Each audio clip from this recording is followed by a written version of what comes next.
He lower the marriageable age for girls to 9 years.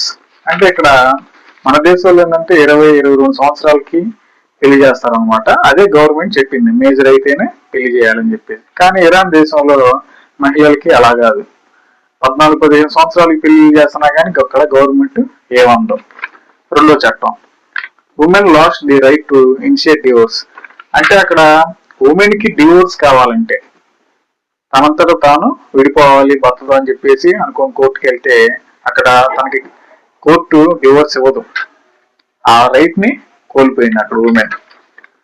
After divorce, ఇది మూడోది, after divorce only the father has the right to custody of the child.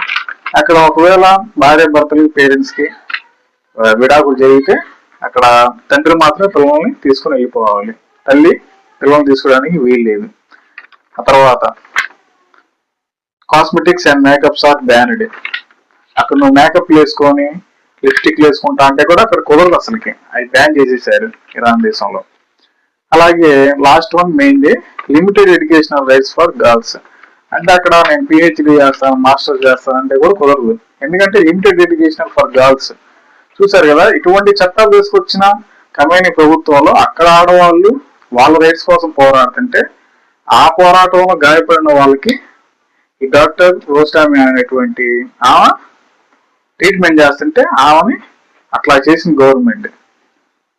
Khamenei ఉన్నారు, ఇది 2022లోనూ 2024లోనూ జరిగింది, ఆ మధ్యలో జరిగింది. అప్పటికి ఆయన బతికే ఉన్నాడు, అప్పటికి ఆయన ఆ దేశం ప్రధానిగానే ఉన్నాడు. సో కాబట్టి ఇప్పుడు చెప్పండి, మనం ఆయన గురించి బాధపడాల్సినంత గొప్ప వ్యక్తి ఆయన.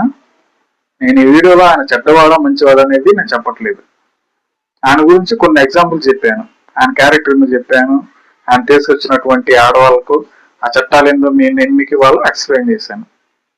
సో కాబట్టి అర్థం చేసుకుంటారు అనుకుంటున్నాను. Thank you for watching our video.